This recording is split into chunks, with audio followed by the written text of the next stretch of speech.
A rainy afternoon across Metro Detroit. Our flowers and lawns love the water. We still don't prefer the sunshine. I think even the lawn is saying, all right, enough already. We get it. We're green. I mean, it was nonstop today. It was pouring buckets out there. Hey, no severe storms developed. That's the good news. And that's, yeah, definitely is. But are we done with the rain? Let's check in now with Weather Authority Rich Luderman. Rich. Hey there, Taryn and Roop. We have a few more hours to go of these showers and storms, but you said it. We did not see severe weather today. Still a chance for some gusty winds with some additional thunder showers blossoming up around Battle Creek and Lansing. You can see there is rain on the east side up around Port Huron as well. But here's that secondary line of showers and storms from up around Mount Pleasant all the way down close to Jackson. How about live pictures from Mount Clemens? It's chilly, it's raw, 67 degrees with the wet weather and the gusty winds. Now the numbers show it's not very warm out there now. A lot of us have had the temperatures knocked down by the rain. For the rest of tonight, more spotty evening storms. 56 is the overnight low, and then we're setting up for just great weather. Friday, Saturday, and Sunday, there's going to be a breeze around tomorrow. Lots of sunshine Saturday, and look at that. Sunday, near 90 degrees, perhaps in some spots. We're going to detail that Dream Cruise forecast coming up in 10. Brooke, Taryn, back to you. What a change. Thanks so much, Rich. A civil rights group accusing Ferndale police of racial profiling, alleging they routinely crossed the border into Detroit to write tickets. And tonight, the Ferndale police chief is talking about this. Fox 2's Charlie Langton with the story. Black people are not more prone to criminality than white folks. Tough words from the leader of CARE, the Council on Islamic Relations, talking about Ferndale cops profiling people of color. I myself avoid driving through Ferndale. So according to the numbers provided by the U.S. Census and the city of Ferndale, 68% of all arrests and 45% of all traffic stops made in Ferndale from 2019 to today involve African Americans, despite Ferndale's black population of just 5%. The statistics don't lie, Ferndale. It is true. The statistics are what they are. The Ferndale chief of police not afraid to address the allegations head on. Some suggested Ferndale racially profiles. How do you answer something like that? Well, we don't. Our fair and impartial policing audit process entails supervisors randomly pulling videos from traffic stops and police officer initiated contacts looking specifically for evidence of biased policing. And there's a public report and stats on the dashboard for Ferndale Police. But there's one other issue. The Ferndale Police Department doesn't need to be policing 8 Mile going eastbound of motorists who don't even drive through the city of Ferndale. Does the law allow a Ferndale cop to pull someone over in Detroit if it's on a border street? Yeah, so the infraction is actually committed on a border street, but 8 Mile, in fact, is mostly city of Ferndale property. However, they should welcome an outside entity like the Department of Justice to investigate them, and they should fully cooperate. We have absolutely nothing to hide in the city of Ferndale or the Ferndale Police Department. Would you meet with CARE? Yes, we have met with CARE in the past, and we're willing to meet with CARE anytime. In Ferndale, Charlie Langton, Fox 2 News. We are 2 days away from the annual Dream Cruise, and classic cars are already lining up on Woodward. It is the 28th year for the event, which runs from Ferndale to Pontiac.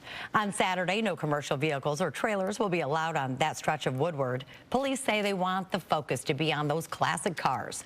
But for people participating in the cruise, police also have a message. Have fun, but don't do anything dangerous. Don't try to drag race or do burnouts on Woodward. That's not the venue. With that big a crowd, someone can get hurt or killed. That's not the place to show the performance capability of a car. There's some amazing cars there. That's not the place to flex its muscle. The cruise officially goes from 9 a.m. until 9 p.m. Fox 2 will bring you live coverage from the Dream Cruise throughout the day. Well, it's a good thing classes aren't in session just yet. A crane collapsed on a school today out in Wayne. Take a look at this. It happened at Franklin Middle School. The crane was installing new air conditioning units on top of that building. Now, the roof suffered some minor damage. We're told some staff members were actually inside at the time. Good news here again, nobody was hurt. The new school year is almost here, and tonight health officials are urging parents to make sure their kids are up to date on their shots. Yeah, vaccination rates have actually fallen to their lowest level since 2011. Fox 2's Ingrid Kelly with more. we really saw those rates of routine childhood immunizations drop during the pandemic. It's alarming news as kids head back to school. Michigan's childhood vaccination rates are the lowest they've been since 2011. In fact, officials with the Michigan Department of Health and Human Services see a trend that needs to be stopped in its tracks. In 2023, only 66.5% of children between the ages of 19 to 36 months had completed their recommended dose of primary vaccine. And that's compared to over 75% in 2017. When vaccine rates are low, terrible things can take place.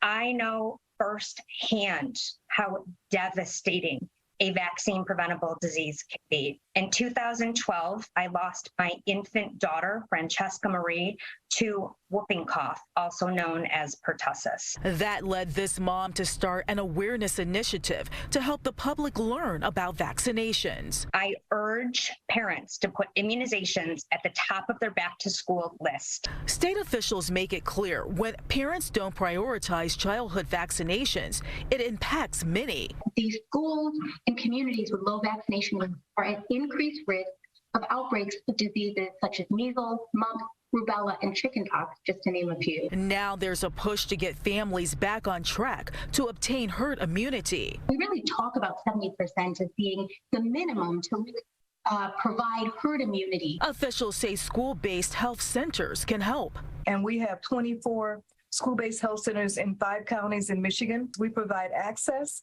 for students right in the school buildings so that their parents do not have to take off work to have their kids vaccinated. And awareness is key. That's why officials say when people are informed, they'll understand that these vaccines are designed to protect you, not hurt you. The infectious disease specialists, the physician leaders, and the nurses at our member hospitals agree across the board that vaccines are one of the most important items on every family's back to school checklist. In Southfield, Ingrid Kelly, Fox 2 News. The views don't get any easier to look at here in this devastation following the wildfires in Maui. Crews are making more progress, though, searching the affected area, but the death toll continues to rise. And now officials are preparing for President Biden to visit the island next week. Fox's Jake Carolexis has more.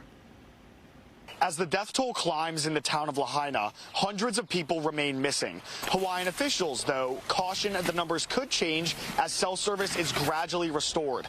Many folks here facing an agonizing wait to hear from loved ones. There was no power, no electricity, cell towers are down, everything was cut off. There's no way of me getting a hold of my family. Next week, survivors and first responders will meet with President Biden during his visit to the island of Maui. Ahead of the trip, he offered this message to the Hawaiian people. In the native Hawaiian history, gone forever. But we'll be with you for as long as it takes, I promise you. But while Hawaii's governor has praised the president's response, others accused him of appearing disengaged early on in the disaster.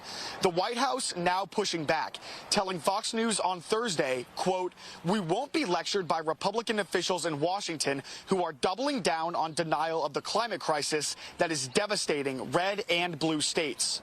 FEMA officials say they'll deploy more federal resources to help with what's expected to be a long recovery. This week, some Lahaina residents returned to view the damage. They're now detailing the pain of discovering they lost everything. We stopped by the highway because our house is right by the highway. But I cannot I cry. So I told my husband we go. Fire and rescue crews are scrambling to search more of the burn zone ahead of wind and rain this weekend. On Maui, Jake Carolexis, Fox News.